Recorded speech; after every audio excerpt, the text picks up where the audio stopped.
एक सेठ जी अपनी दुकान पर बैठे थे और कह रहे थे कि इस जीवन से तो मौत अच्छी है। इसी समय एक साधु दुकान के पास से होकर निकल रहा था। उन्होंने सेठ जी के ये शब्द सुने, सोचा कितना दुखी है यह व्यक्ति, इसकी सहायता करनी चाहिए। उसके पास जाकर बोले, सेठ बहुत दुखी लग रहे हो तुम, मेरे पास एक विद्या है, यदि तुम चाहो तो मैं तुम्हें स्वर्ग ले जा सकता हूँ। चलता है तो चल, यहाँ के दुखों से छुटकारा मिल जाएगा। सेठ ने साधु की ओर देखा और बोला, बहुत दयावान हो आप, परंतु मैं जा कैसे सकता हूँ? अभी तक कोई संतान नहीं हुई, संतान हो जाए तो चलूंगा अवश्य। साधु ने कहा, बहुत अच्छा, और चला गया। कुछ वर्षों बाद सेठ के 2 बेटे पैदा हो गए। एक दिन साधु फिर आया और कहा, चलो सेठ, अब तो तुम्हारी संतान हो गई। सेठ ने कहा, हाँ हो तो गई, परंतु अभी तक वह किसी योग्य तो नहीं। लड़के तनिक बड़े हो जाएं तब तुम आना, मैं अवश्य चलूंगा। लड़के बड़े हो गए। साधु फिर आया तो सेठ नहीं था। पूछा उसने कि सेठ कहाँ है, तो पता लगा कि मर गए हैं। साधु ने योग बल से देखा कि मरकर वह गया कहाँ, तो उसने पता लगाया कि दुकान के बाहर जो बैल बंधा है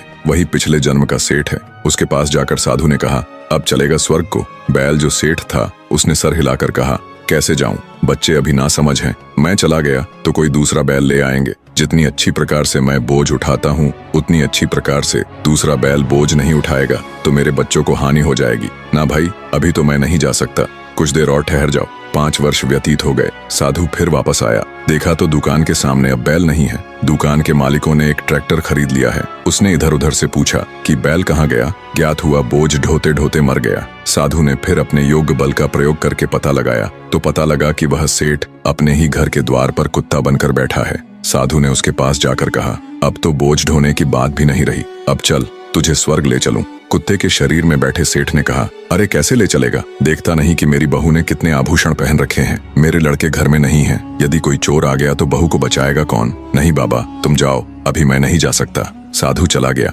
1 वर्ष बाद उसने वापस आकर देखा कि कुत्ता भी मर गया है। उस साधु ने अपने योग बल द्वारा पुनः उस सेठ को खोजा तो ज्ञात हुआ कि वह अपने घर के पास बहने वाली गंदी नाली में कीड़ा बन के बैठा है। साधु ने उसके पास जाकर कहा, देखो सेठ, क्या इससे बड़ी दुर्गति भी कभी होगी? कहां से कहां पहुंच गए तुम? अब भी मेरी बात मानो, आओ तुम्हें स्वर्ग ले चलूं। कीड़े के शरीर में बैठे सेठ ने चिल्लाकर कहा, चला जा यहाँ से, क्या मैं ही रह गया हूँ स्वर्ग जाने के लिए? उनको ले जा, मुझको यहीं पड़ा रहने दे। यहाँ पोतों पोतियों को आते जाते देखकर प्रसन्न होता हूँ। स्वर्ग में क्या, मैं तेरा मुख देखा करूंगा। दोस्तों, यह है मोह के चक्र में फंसे रहने का परिणाम। ये मोह का चक्र आत्मा को नीचे ही नीचे ढकेलता चला जाता है। नहीं, इस प्रकार के कर्म मत करो। कर्म करो अवश्य, परंतु मोह और ममता से परे हटकर। दोस्तों, वीडियो पसंद आई हो तो वीडियो को एक लाइक करके चैनल को सब्सक्राइब जरूर करें।